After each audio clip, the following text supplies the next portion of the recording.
What's going on, Sideboard podcast listeners? This is your host, Caleb Williamson. Let's hand it over to Tim real quick.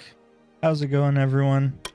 Hope you guys had a nice Thanksgiving a couple weeks ago. Everyone's having a great time getting ready for Christmas, spending time with their families. And speaking of families, we've got a great part of our Dragon Ball Super family here on our episode this week. We've got Evan Glover on with us this week. How you doing, Evan? Good, man. What's going on? Not too much, man. Just getting ready for the holidays, you know? Oh, yeah. How are you doing? 10 more days. Good. I'll be 27 in 15 days. Oh, nice, dude. Yeah, I wish 26 was used more. Was 26 could have been better? Yeah, which just has been the little things, but it's good. Just coping through. I feel like after 21, it's like 30 is the next one that matters, and then that's about it. You know?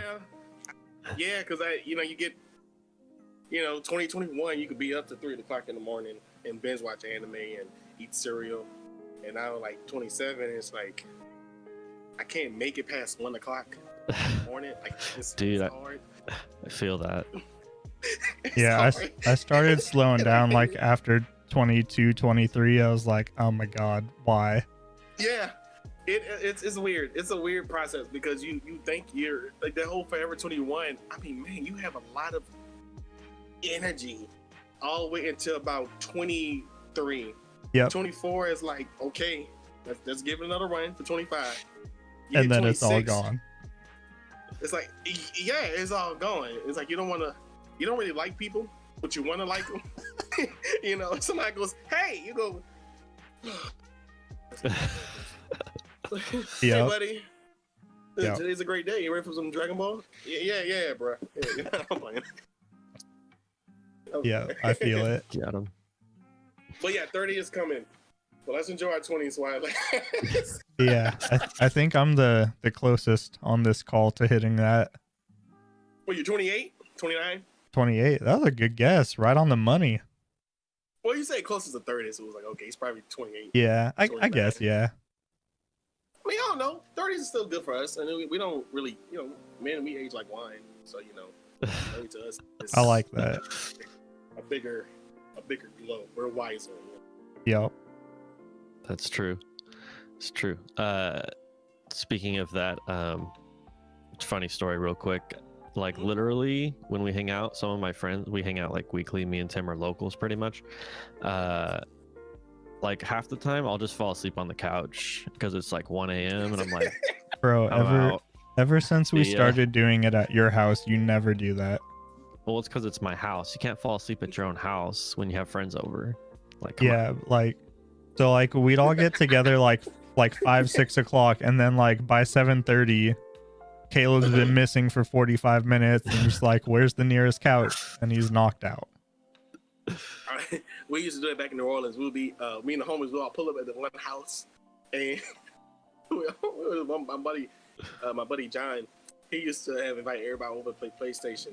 And he'd be like, yeah, y'all gonna be lit. They're gonna be off the chain. You're right. This is what 20 years ago? So yeah, this is like 20 years ago. So we'll all be in the room. And he'll be sleeping tucked in the quilt. And having like the dopest nap of his life. We all been sitting there just playing games. And we'd be like, nice. We're John it. And he'd be like,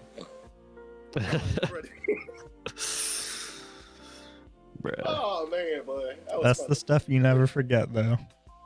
Oh yeah. You don't get those things. But I remember I did that a few times where you'd be a teenager and there'd be like one girl you like, so she'll call you and you'd be in the garage like a whole hour while your friends are playing Yu-Gi-Oh.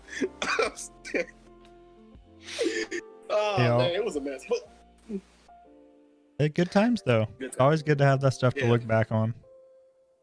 Oh yeah. I mean, the older you get, I guess it's just more of just embracing.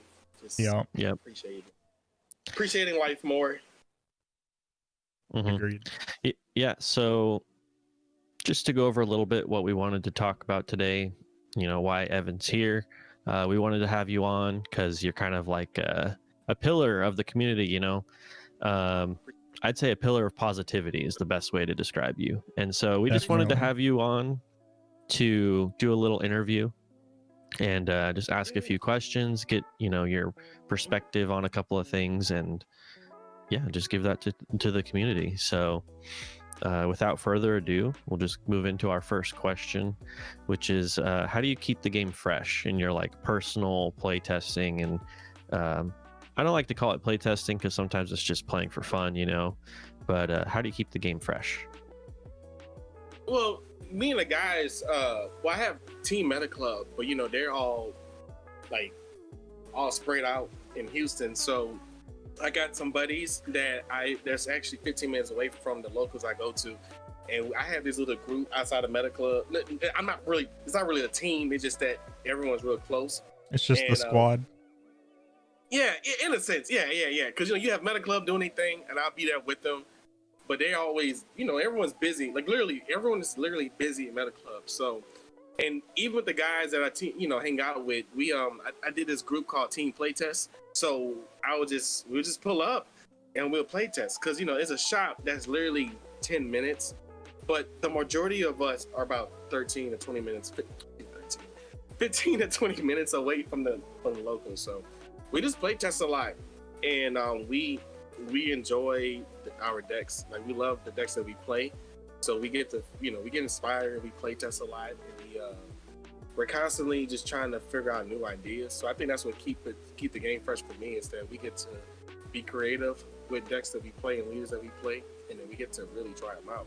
I mean, we might not even, and I like the fact that we have different decks to play. So when we do a tournament or do a local or something, or we just build something spicy, it keeps us entertained because it makes us wonder, maybe I could use this in a local or something, or maybe I could use this in an actual tourney.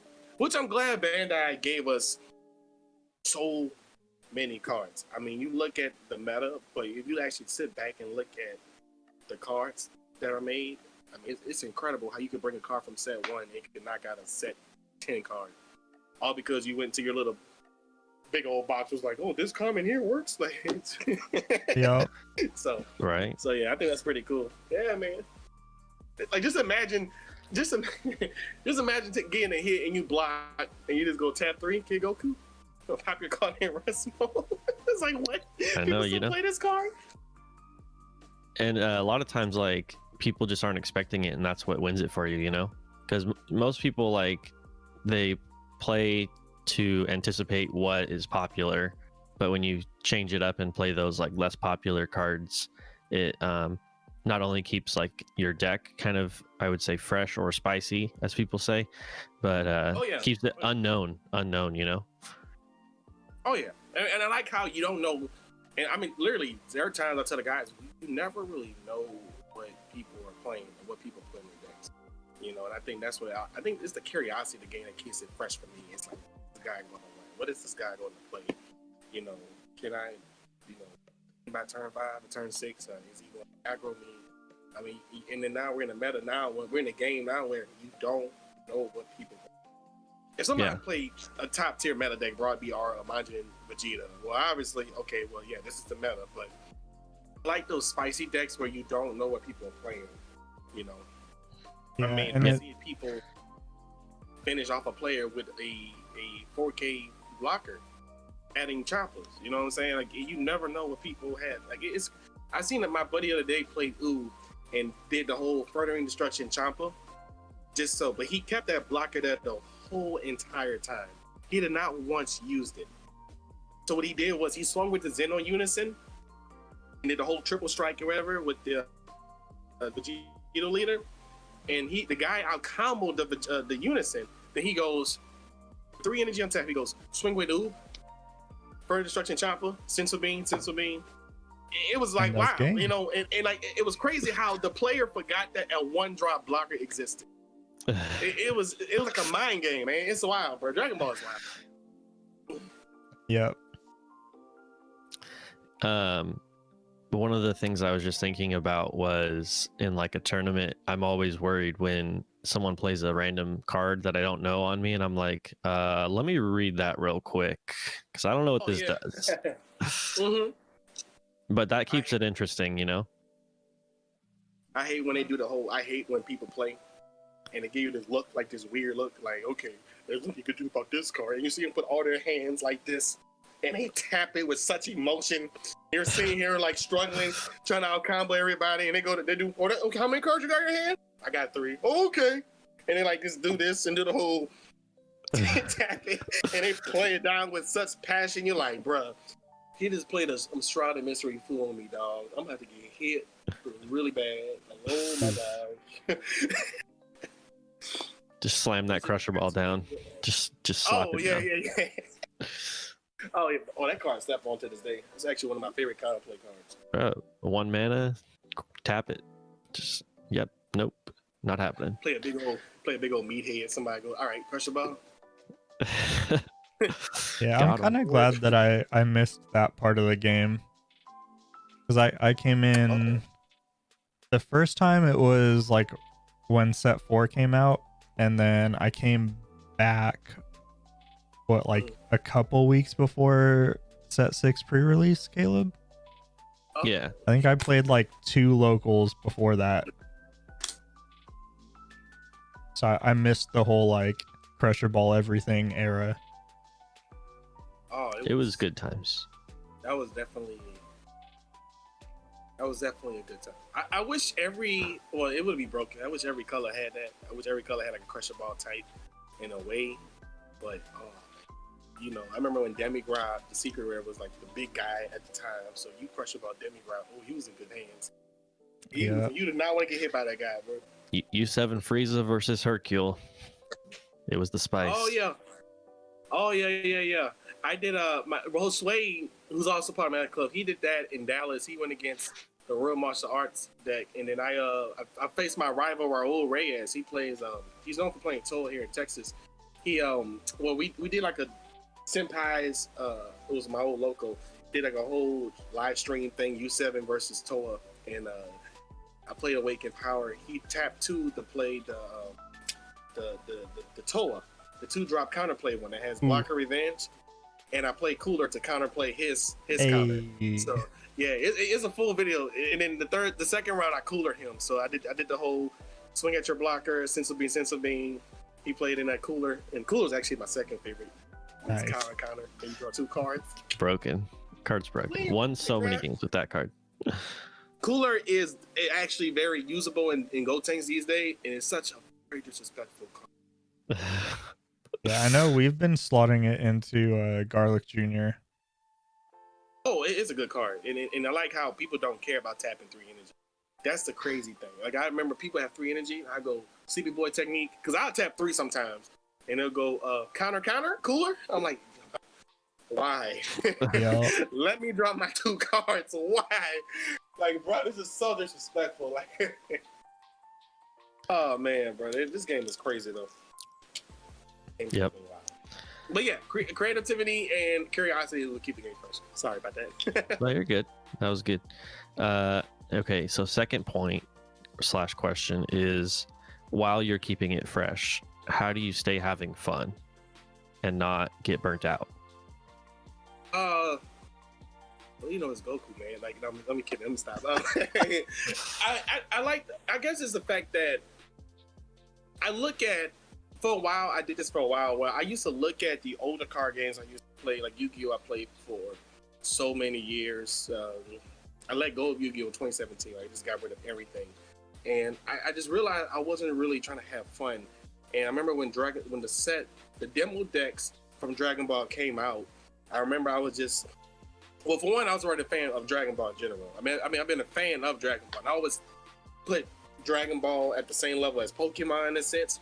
So I played Pokemon for a while, and Pokemon was like, wait, I gotta get points just to travel and do all this? Like, oh man, this is rotation? Man, this kind of sucks. Like, I like this Charizard deck I got. And then Yu-Gi-Oh! Came out, they started nerfing stuff, and then, the community was kind of, not talking down on Yu-Gi-Oh!, but loved the game, but the community wasn't really healthy in a sense.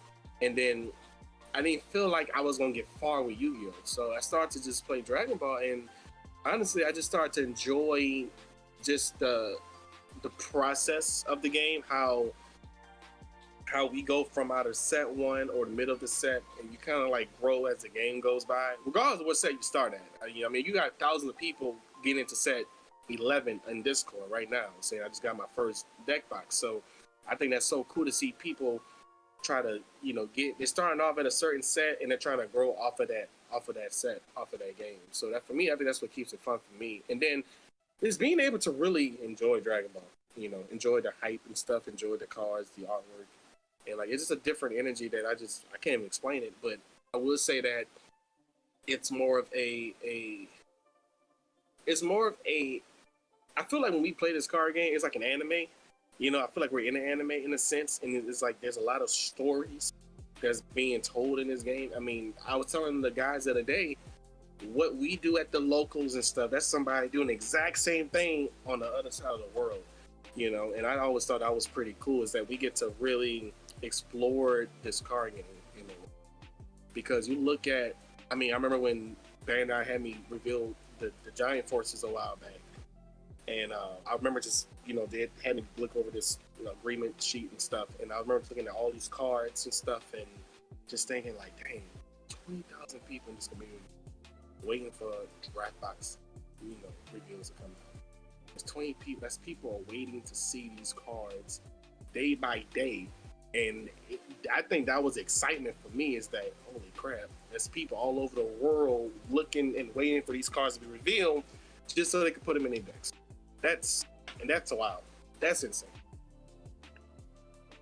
I think the hype for this game is one of my favorites, because I've played a few different games, but yeah, like you're saying, the hype and the releases, and honestly, like I think it was last Thursday or maybe the Thursday before, whenever they released the set 12 video, I straight up like 1 a.m. pulled it up on my phone, was like, guys, we gotta watch this.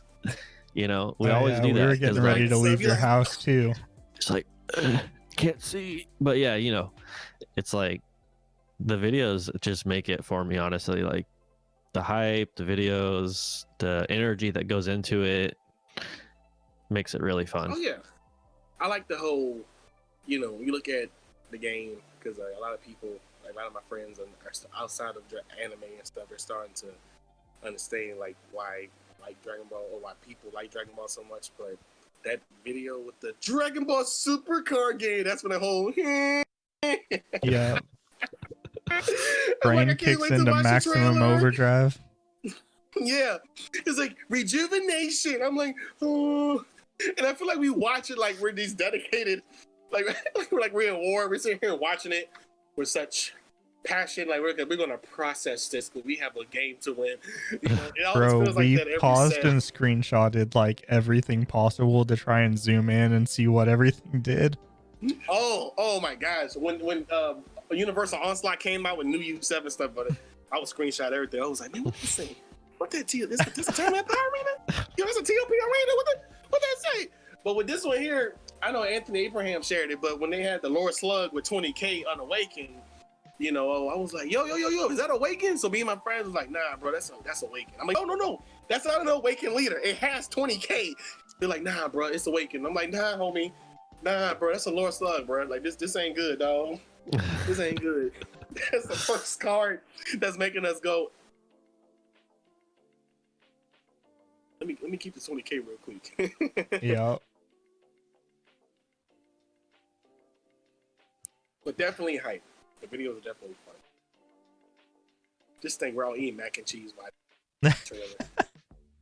Yeah, I like that they do videos and stuff for all the releases. I know Magic started doing that, I think last year or maybe the year before. They starting to do videos with their set releases more. I think it helps a lot. Helps keep people excited, which I think this year especially was super important. Oh yeah, I'm glad that they kept it busy too.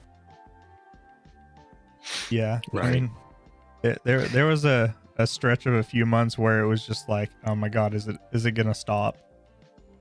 Because it was just like every 3 weeks we're getting hit with a new product for like 3 months. I was like, I can't afford it all, but I want it all.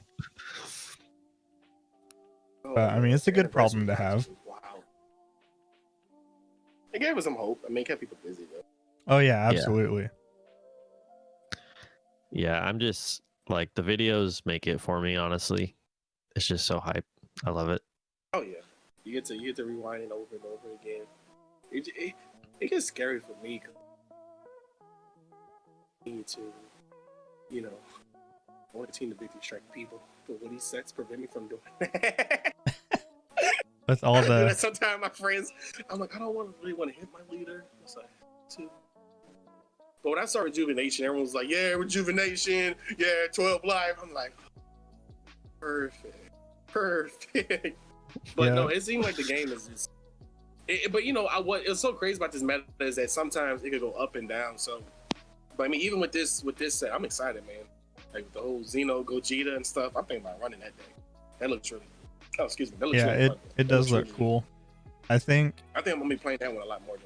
I would have been way more excited for it if it was just Union skills and not Union Fusion, because then you could use the Vegex Union stuff also. Because I love using the TP one, the 5-drop. You can Union for 3. It's like a cracked out deadly defender. But it doesn't synergize with the Xeno Gogeta leader because it's just Union fusions. I mean, Unison Warrior is a very, you know, what was it? The other one before it was Infinite Unity. So this one, the whole Unison Warrior thing, I mean, it's interesting. Like it's very so you look back from like this from set 1 to about set 6, and you kind of understand where they were going, but it was still such a balanced game in a way.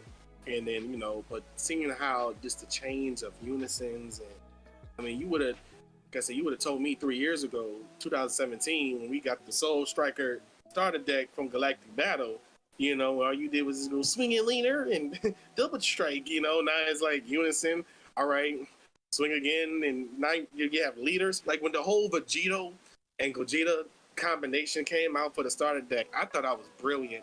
And you know, even all of the unisons, even the Frieza deck was pretty crazy, you know. And it was just it's so crazy how strategic these decks can be with certain cards, with just cards in general. You know, like you're constantly trying to, you're constantly trying to find the ratio. You're trying to find strategies. You know, you're looking at unisons that gonna, like the Super Saiyan 4 Goku unison. You know, it's like if you attack, your opponent has to get rid of 2 or more.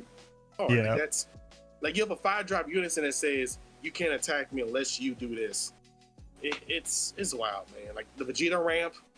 I remember Android 21 came out, and I remember she was just a threat to. It was crazy. So I mean, and the fact that they brought back Goten, you know, Bandai's like, yeah, we got potential to bring back cards now that got banned. So I mean, yeah, I think that was a really good move too.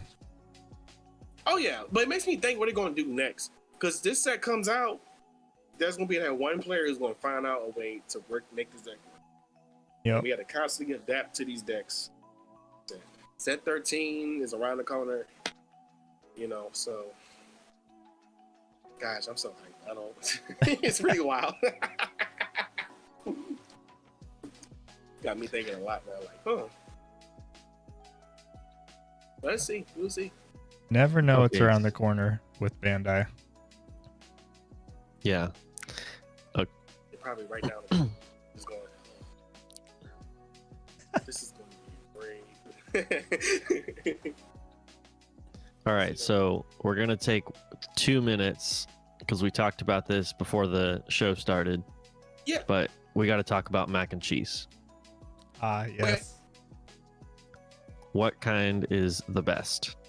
We got Velveeta. We got like cheddar or whatever, and then we got like, you know, I don't know, whatever kind. Man, I want some bougie mac and cheese. But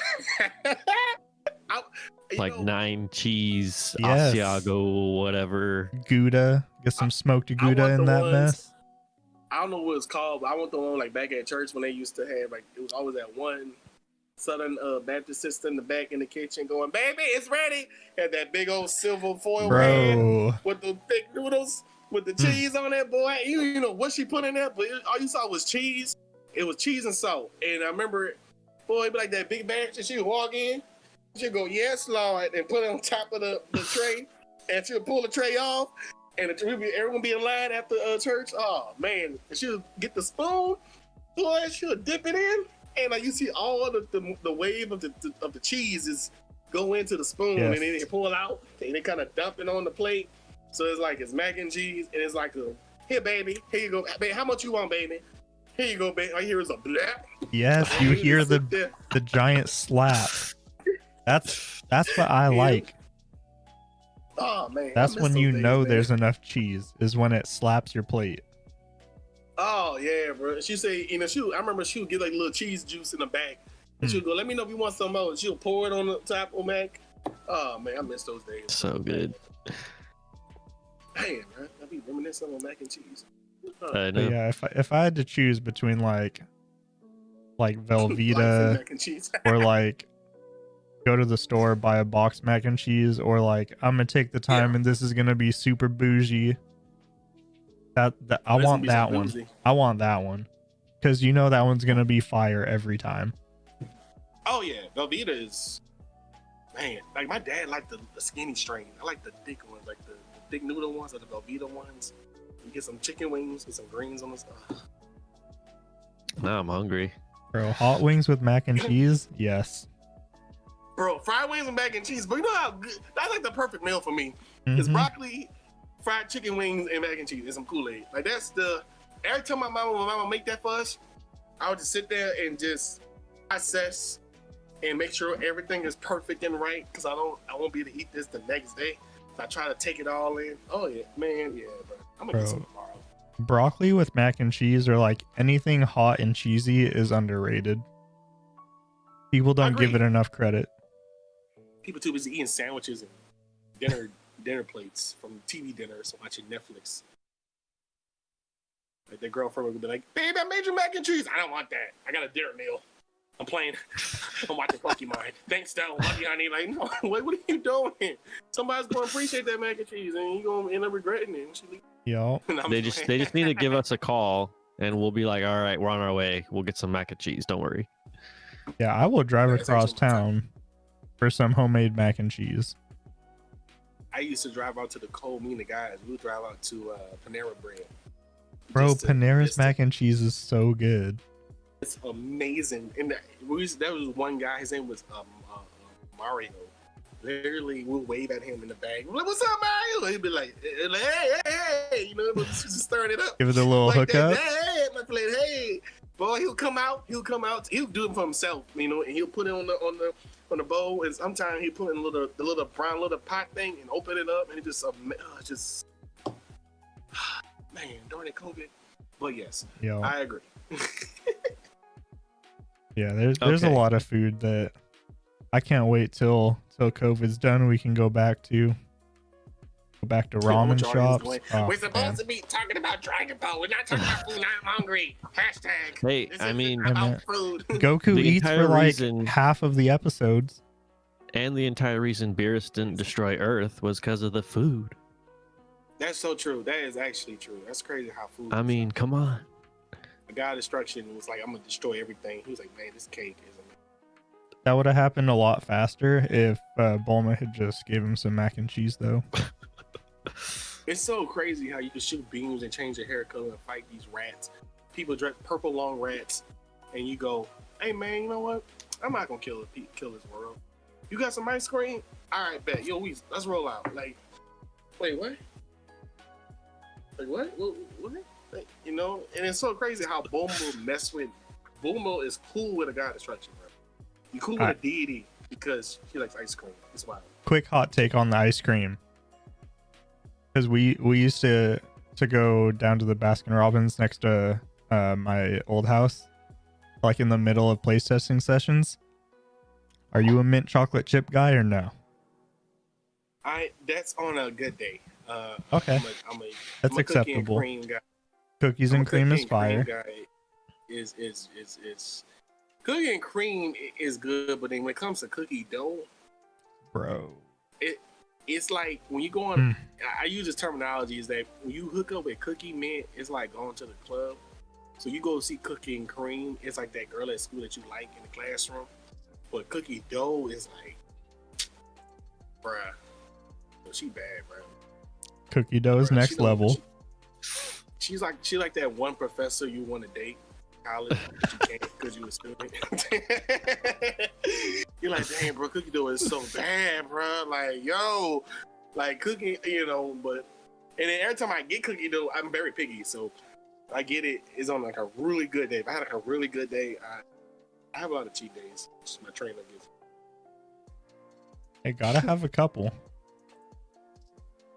Yeah, like if I'm having a bad day, I'll literally go to Baskin Robbins Marble Slab and get like a cookie dough with the ice cream cone and just eat it on the way back to my house just to watch some anime, and it feels stuffed up. And just don't drop the cone like Marcus does. I dropped the cone one time though. Oh my gosh, I cried. Dog, it was so. It was. We have a term for that, and it's the official term for if you drop your ice cream cone, and the term is neg. I'm sorry. I'm sorry. I had an ex that she gave me a hug and she reached for my ice cream and I said stop. So when I did this, the 2 scoops fell off. So she still bit the cone, but the loops and she laughed. I was like, "You gonna buy me another one?" She was like, "Nah." Oh, and then I was just, my foul. whole day was just, oh man, it sucked. The 2 cone, like it went 1, 2, like that on the floor. And I was like, wow. And she ate the cone going, Oh, she ate the cone with no ice cream? I was like, you really went through all that? Because I kept doing this with it. And it's like, no, your day is happy, not mine. That's wrong. You're telling me. But thank gosh. That was 3 years ago. But it makes me so mad. It was so good because the girl at the front pulled like the chocolate on it. Oh, and she, put, like, was extra hooking you cookie dough up. crumbs. Dude, imagine it dropping to the floor. Eat. Both scoops. Remember, it was one more scoop in it. But the 2 was just, that first scoop is so beautiful. Like, you don't want to really lick it. You don't really want to mess with it. But you want to enjoy it. You know what I'm saying? The top scoop is where the art is. It is, bro. Because the lady she chopped up the Oreos, and she was like, she did this. She literally did it with this, and she had like a little chocolate fudge where I poured it. Like, it was so gangster, bro. It was like raining Oreo crumbs and chocolate fudge coming down the ice cream.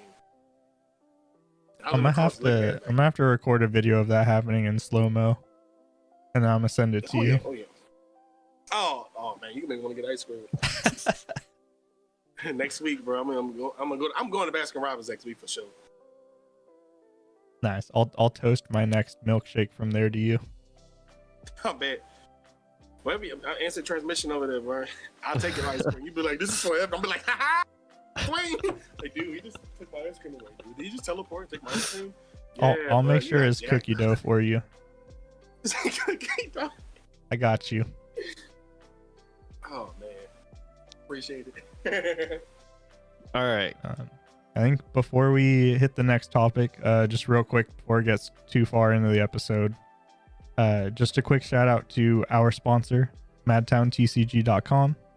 If you guys are looking for sealed product, go check them out. They've got some good stuff there. Also have cool little knickknacks and gifts for the holidays, like terrariums. They've got some pops, stuff like that. Any singles you may hear us talk about, or you're looking to get your hands on with the upcoming set 12, we would appreciate if you used our TCGPlayer affiliate link. Costs you a whopping $0.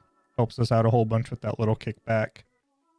And then if you're looking for any sweet swag, we do have our merch shop up. The sweatshirts are extremely warm. If you live in a cold place, I highly recommend it. Yes, can confirm. All right. So our final topic for Evan is going to be, I mean, we already kind of talked about it, but what are your set 12 impressions? What are you most excited for? Like I say, Xeno Gogeta.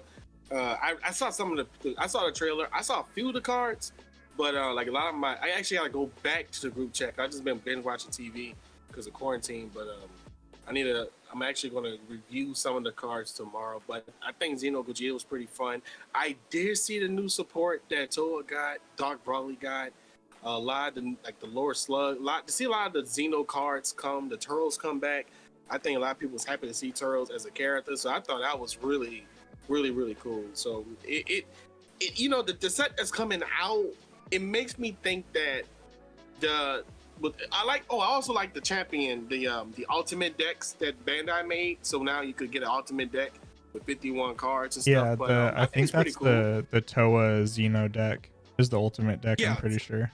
Yeah, and then so you'll be able to use it, and then just seeing like all these characters come back, and I like how they're using the whole Dragon Ball Heroes reference and stuff, and rejuvenation adding life.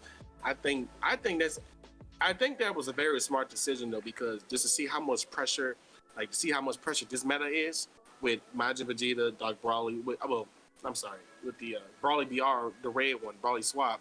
I think it was good that they added life. I think that's why they did it. Excuse me, because I think that they knew that aggro was a thing. Yeah, so I know it may slow the game down a little bit. I know that's a mechanic that a lot of people have mentioned for a long time, and it's kind of cool to see that they took something that the community's talked about for so long and implemented it. But they did it in a really unique way instead of just like, here's life gain. Like there's steps you have to take in order to gain the life, which is kind of nice. Oh yeah. I think it's, and I do believe, I mean, really, Bandai, trust me when I tell you, they do watch. They do listen. I think that's so cool.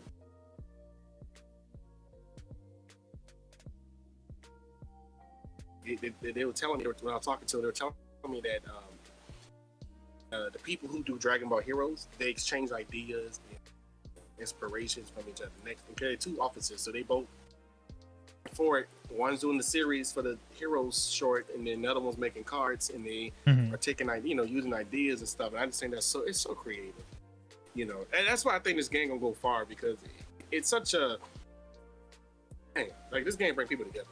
So I mean, it's definitely gonna be an interesting set though, because I know that.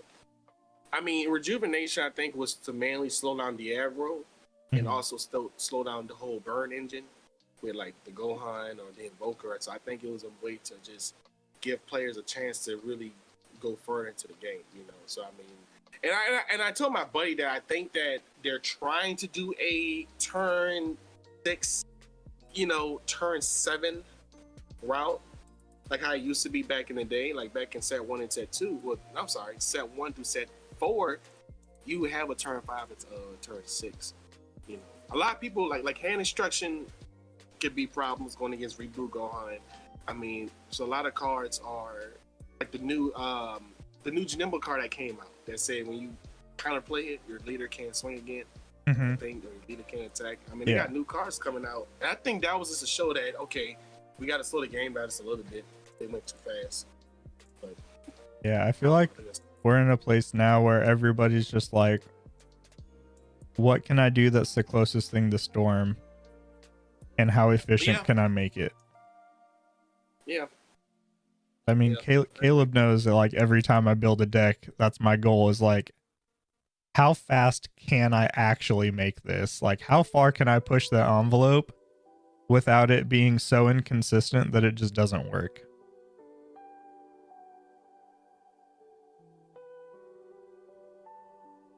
I just find it crazy how you have to constantly, even doing, especially doing this set, you have to constantly tweak your deck up every other day. You're tweaking your deck. One day your deck is doing fine. By the time local shows up, everybody changed their decks. You over here scratching your head, going, "Oh, it worked for me last week." So it's wild. Yeah, I think part of that also comes with like a lot of the decks that are in the quote unquote meta right now are, they're so like engine and archetype heavy that there's not a lot of deck space for like your generic good stuff cards. Oh yeah, yeah. So like Oh yeah, I agree. in the first like 2 turns, if you miss any single piece, then you kind of flop, it feels like. That's a good way to put it. I always, yeah, that's really, yeah. Yeah, I think that certain cards need certain pieces by turn 2 or turn 3. Because I noticed that, I mean, especially when you go against a deck, you know, like you have people who use the most. It's like when somebody use a new spicy deck, or they try to put a deck together, and then they end up using a card. Or if you notice that when they always play you, it's always that one. Like for example, you use a green leader, and let's say you use what's a green leader? Like the Brawly from set 1. I have a buddy who makes you literally drop cards. You have a Brawly from set 1. So the 2 cards he focuses on is Demigraph, and he focuses on the 1-drop Gohan that gains crit. Mm-hmm. You know, so if he doesn't get his awakening cards on time, then he's in trouble. You know, so I think that certain pieces are necessary. So Yeah. I mean, I always tell people that, you know, people run 60 cards. And I get it. Some decks run 60, but I just think that even having a 50 deck ratio is pretty tough. That's actually pretty hard to have because you have all these ideas, but you want to have it all at 50 cards. Yeah, it's nice having the option, you know, that the extra 10 spaces, but I mean, like you said, not every deck is gonna need or want to go that high up. Even going to 51 cards sometimes just isn't the right thing to do. I mean, now people are making their decks. I know a lot of people are excited about the Toa deck coming out and stuff. Like I say, rejuvenation, like adding life. I mean, this gaining life is definitely going to change the whole direction of the game. I think it also slows down the big unison cards too. I think it was pretty smart because I mean, if you're adding life, that means that you have to, or for a player, if a player is doing rejuvenation, the other player, he's going to have to build up his board. I mean, literally build up his board to where he goes, okay, I need to go out on this guy. Yeah. I can't let him take life. Because if you let somebody become successful while doing rejuvenation, come on. Can you imagine that? You're doing well by turn 6, he has 10 life, and he has a secret out, and he's like, all right, I got you. You know, all that time. Kind of interesting about rejuvenation that I didn't think about until you were talking about it right now is the more cards you add to your life, it's the less amount of cards you actually get to see out of your deck in that game, because you're still going to end up with that couple of cards left in life that maybe you would have seen your second to last life if you hadn't added an extra card there. And maybe that second to last life is what you actually needed to you know, have that lethal swing or something. It's just kind of interesting. I think some people gonna have to be cautious how you use it.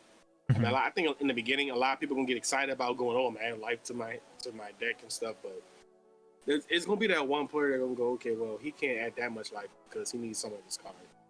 You know. Yep. So, unless they do this thing where I don't know all the leaders, but it'll be pretty cool that you add life. So let's say if you have 10 or more life awaken. That'd be wild. I think they'd have to make it a little bit easier to gain the life then. Yeah, true. Because I know a lot of the unisons with the rejuvenate, like it'll take you till like turn 4 or something to even get one rejuvenate off. Yeah, I think people are gonna be like, "Oh, you want rejuvenate?" Nah, bro, we aggroing. I think people don't want to see people gain life.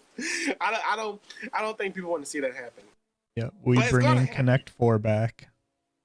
People do not want to see that happen. I think the players who's not gonna play rejuvenate, which most likely everyone's gonna play it for a while, but that one player is gonna be like, "No, I'm not gonna.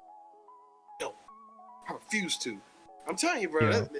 Look, I'm pretty sure y'all have an audience member out here right now who is up hours right now, just breaking down, you know, every card, what card gonna be like. I'm telling you, I feel it in my soul. Like I'm telling you, there's a guy right now just sitting there eating a cheeseburger, drinking a Sonic smoothie, just going, just all about it. Then he goes, "Hey, buddy, I got a spice. I got a spice for next we've got a few Can of we those see?" here. Yeah. Oh, I'm telling you, they exist. Oh, I'm yeah. telling you, bro, this game is like I tell people, because this game is like an anime. You have people who are, like they made names for themselves in this community and stuff. But I always look at the people who are underground. The ones who aren't doing, podcasts or content creating or doing positive views or whatever. They're just these. They're very low key and they're very quiet. They see everything, but when you play them, you never face them before. That's the crazy thing about this game, is that you got people out here. It's wild, man. Even from across the world. If you look at the Discord, there are people around the world just engaging from all over the world about a deck. Guy from Germany had sent a guy from in Chile early today. He was like, "Yo, here's my deck list." Shot all the way from like Germany. And the guy was like, "Oh snap!" I'm like, "What the world?" Like, this dude's, he said, "I spent hours working on this deck." And the guy from Chile was like, "Okay, I'm gonna use this in my life." Yeah, It's that's wild, crazy. man. Hey, bro. I But need to tweak my decks up. It makes me want to look at my decks and watch matches after this. yeah, That's definitely. good. I mean, that's good. That's a good thing to do. Good thing to cause. I mean, I mean, it's just this game is like I always tell people. I told my buddy that, I said, "Bro, everything I ever prayed for when it came to game experience, God blessed me to do it in Dragon Ball, because I've never had any experiences like this in any card game. And Dragon Ball just happened to be the one. I'm like, come on. I tell people, if Dragon Ball die, I'm going to rehab. Then I was like, I'm done. I'm going to rehab, bro. It ain't gonna be the same. Yeah, bro. But like I said, Bandai is watching, and I mean, they're watching, and I think that's what's making them motivated, because people don't want this game to die. Like somebody said the other day, "Do you think Digimon gonna beat Dragon Ball?" And I said, "Well, I cannot compare Digimon to Dragon Ball. I look at Digimon like a childhood memory that people are just trying to relive their childhood. But you look at Dragon Ball, it's Dragon Ball. Like it's Dragon Ball. Like, Goku or Digital Monsters. Like, you know what I'm saying? Like, I ain't trying. I like Digimon. I love Digimon. But it's like, guys, look at how much Dragon Ball is doing, right now. Just right now. And they still got sets along the way. And they always playing months in advance. Man, it's crazy. Yeah, and I think I'm hyped. it's important, and I like that you said it, was that you're not bashing on one or the other. And I think that there's a lot of that going on right now. And like, I don't know why. it's okay to like more than one thing. Like, you can play more than one game. I think what people do is are trying to do is, and I kind of have to really break this down from watching all this stuff that goes on. Like, it is a card game at the end of the day, so you have to really. I try to think with logic when I look at the community and stuff. So you got people right now who are doing 10 times better in Digimon that they never done in Dragon Ball, and I get it. It happens. They probably found that peak of like, oh, okay, I'm doing well in this card, or any card game. But there's a lot of people right now who are doing a lot more better, and I put a lot more money into it. So I tell people, I said, look, do it and you enjoy it, have fun with it, but don't feel like you need to, bash other people and do a comparison. First of all, it's from the same company. Yeah. So, you're arguing. It's like being in the same household, fighting over the remote control. Just have a balance. I don't know why. Because people are saying that, well, the community in Digimon is so much positive because we don't have to deal with, the Hill Twins and Jordan Marcos and Dragon Ball just full of toxic. I'm like, okay, so if you rant about being, first of all, if you're gonna be a keyboard warrior to begin with, 2, you're gonna rant about people that don't even know you. And 3, you're over here trying to shut a community down that's still growing in a sense. Like, you're gonna have those people who rant, but the people who rant in the community, they don't have nothing else to do. It's like, okay, you are a person we never heard of before to begin with, and then you want to rant about the community. It doesn't make no sense. But then you want to go play Digimon and go, it's the best game ever played. Well, good for you. But if you bring that energy to the Dragon Ball community, how is that gonna make you a better person? Like, what are you getting from that? You know, are you gonna try to tell everybody to leave Dragon Ball and go play Digimon? Because that's not gonna happen. No, you ain't gonna make it roasted. I'm like, are you gonna try to create a cult? I love Digimon. Like, I have Digimon figurines on my shelf. But what I'm saying is, if you play a card game, just balance it out. Just have fun with it. People don't know how to have fun these days. You gotta have fun. Put your ego to the side. Just relax. Yeah. You know? And I know. I don't understand why people try to be this spokesman. Yeah. A community that doesn't really exist. Like, a community exists by the people. It doesn't exist in your mind. It exists by people. You have to be considerate of people. I'm sorry for that rant. No, you're good, dude. It's all part of the show. It's all stuff that we and the people want to hear. I think it's important too. And like Caleb and I say it a lot, especially on the last few episodes since the Digimon pre-release thing happened. Like, it's okay to like have a side game that you play when you need to like decompress or kind of just like veg and chill out and just like have casual fun. Yeah, just have fun with it.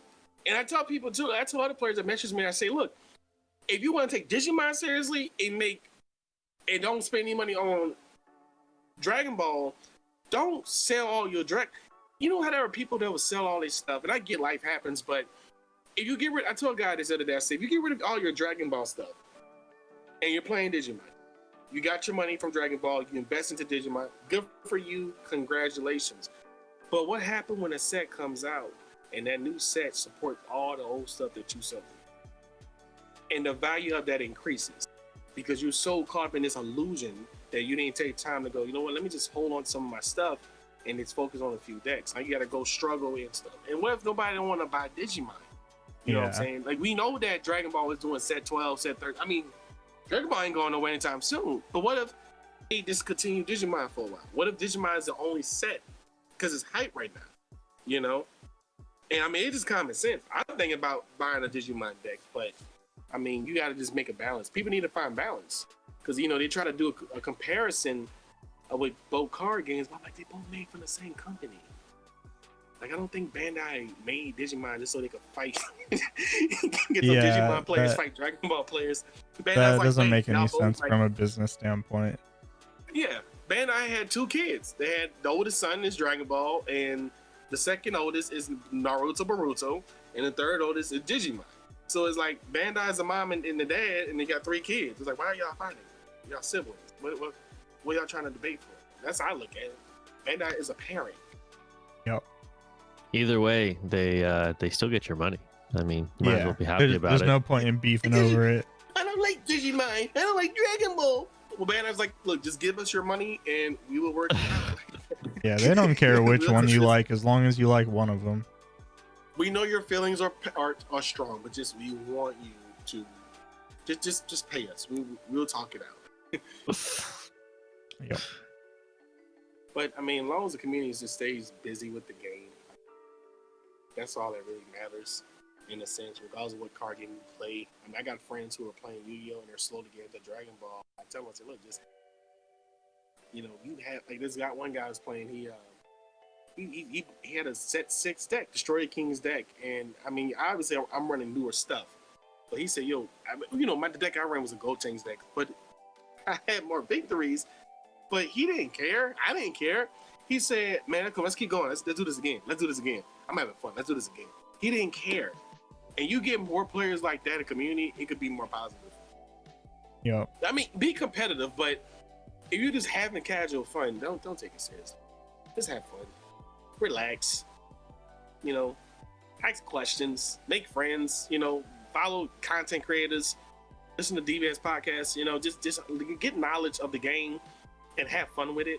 I think people just too caught up in this little illusion in their brain that they all want to be right. It's like, come on. And then you look bad in the community, and then Bandai's watching you too, so it's like. So you just taking L's on every front at that point. You're taking L's, man. It's like you gotta think about. My thing is players in this game. Well, this is what I feel. I believe, in my opinion, every player, for the most part, not all, but for the most part, want to put themselves out there in the DBS community, And I'm not talking about the whole clout thing, because you see that a lot of community go on, which I don't know why, and I'm not trying to sound biased or anything, but my thing is, I think that a lot of players want their voices to be heard through the community and through the card game. That's why I always do these posts like, good morning, people. What are y'all going to play this week? What decks are y'all working on? And you see the responses, and these are people who just feel engaged. And a lot of people want to feel engaged. I think you just have to and it's not even about the cloud chasing or how many people know what decks you play or how many people you want them to like your post. I think it's the fact that players from all over the world that some I got, been blessed to meet through like Facebook and stuff and Discord stuff, they all want to show the community something, like show the talent that they have. You know what I mean? And they want to be able to prove a point and show that, okay, look, I play this game. And when you see people interact and say, I'm working on this deck, I've been up hours working on this, I may post a deck list. It's like, come on, man. That's what we need to keep on doing. We got to engage. I'm telling you. Ask the community what y'all playing this week. There at least going to be like 10 people saying, look, I'm working on all these decks. I'm working on this and this and this. Because they want to feel part of it. They want to know, like, hey, I have a deck that I want to show you. I have a list that I'm working on. It's like, come on, bring it in. I want to see. And then my other thing is, you have people who are constantly spending hours because they love this game, and that they want to show their talent through their plays. They want to show that they're good. They want to show that they can win. You know what I'm saying? So I think when I was watching, when Espera TV was doing his live streams, him and the guys he was playing against, they were both just in tune in with the games they were playing because they want to show the audience.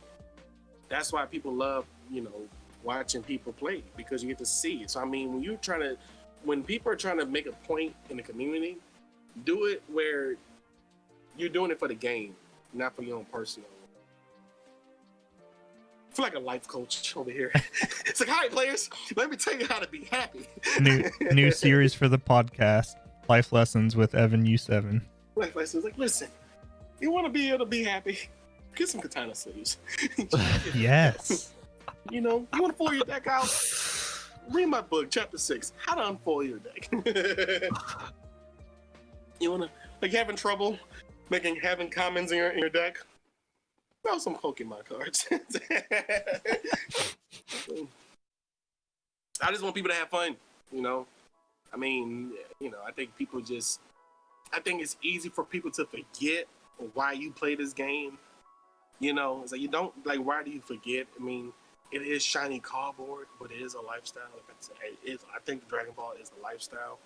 But keyboard warrior drama doesn't make you grow as a player. And it doesn't give you integrity. Because there are players, people, creators in this community like yourselves who are watching everything. Who wants to bring negative people or a keyboard warrior on the show? And what is he going to do? Talk about himself the whole time? I believe you guys should have different headphones. I don't like those. I don't like that mic you're using, Caleb. We should talk about it after the show. Anyway, I need my clout. Hey, this mic is sexy, okay? You better calm down. So anyway, let's talk about my deck list. I'm having a good day. That's good. I'm just saying. I just think it's more to it, though. Yeah. But do y'all ever feel like the community will start off? You think it starts all hype and then it becomes negative, or do y'all feel like just throughout the sets it starts to become more of negative thing? I kind of feel like there's sort of like an ebb and flow to it. Like we'll hit periods of the game where there's not a whole lot of negativity going around, at least in the Facebook page, and then Yeah. at some random point we'll just get like a surge of it, like seemingly out of nowhere, and it's just like, whoa, where'd this all come from? So I kind of feel like it ebbs and flows a bit. I think that I mean, obviously right now it's probably a lot of people are kind of depressed and, down with the COVID stuff and all that. And so that causes people to, kind of be upset, with the world in general. And so they have some sort of outlet like the Dragon Ball community to take it out on. And, that's just how it is. But, I don't know. I think it starts pretty positive most of the time, with set reveals and stuff like that, and then as we get more like competitive, coming up to an event and stuff, it starts to get a little more serious. People start, worrying about cards. Vegex, whatever like that. Leave my boy alone. And then yeah. and then the event happens and everyone's happy again for a while, and then blah blah blah. I just think people, I don't know, I always felt like, well, not me, but I was surprised that people were more engaged with the negativity more than the actual of a certain card or something than the actual game itself, because I mean the webcam events, I mean just seeing people really try to, because you got people in this game who just want the game to stay alive. A lot of people were just worried about COVID. I mean, Bandai had the World Championship and stuff, but I mean, but my thing is, why would you want to be negative in a hobby that you enjoy? Yeah, I get it. The world sucks right now. I'm not gonna lie, but it's like, come on, man. You get to have a hobby that you get to enjoy. You have a hobby that you get to embrace, and you get to, you get to really consider a source of happiness that you get from people that you have other people engaging. You have people who want to just have fun. I mean, you look about it. You have people who leave the real world. Like I do acting and stuff. So I had a few. My agent had me do a lot of auditions this past summer, and I got all no's. But I went to go play test a lot at the locals just to kind of like clear my mind out. And I got a lot of my friends, not guy friends, but a lot of my friends, they live in the real world. We live in the real world. So when we leave the world of the real world, we get to go into this world full of imagination, creativity, deck building. And I mean, but people want to feel that relief. So I can't stand keyboard warriors. I can't stand negative people in the community, because I kind of look at it like, okay, there are people who have kids, who are married, working crazy hours, and they want to jump into the community to either feel part of it or to really just engage in it. But it's like, come on, you leave the world, you probably had a bad day, but now you're going to the community of Dragon Ball, and now you got to see more negativity. Like, come on, man. Now your keyboard could definitely be more positive. You could definitely make somebody's day, because people, I'm telling you, people, and I've seen this multiple times before COVID, people all over Texas would drive from out of Orange to Houston, or drive from an hour away from like Humboldt, Texas to Houston, or people all over Texas would sometimes drive an hour or 45 minutes to the crazy traffic to play Dragon Ball after a long day. And you get to see the happiness of what people bring into the locals when they walk into the store. They're not there to start no fights. They're not there to be negative. They're there to have fun. So now you have a community where people are doing webcams. People are looking at updates on the community, the page. They want to be positive. They want it to be a positive outlook.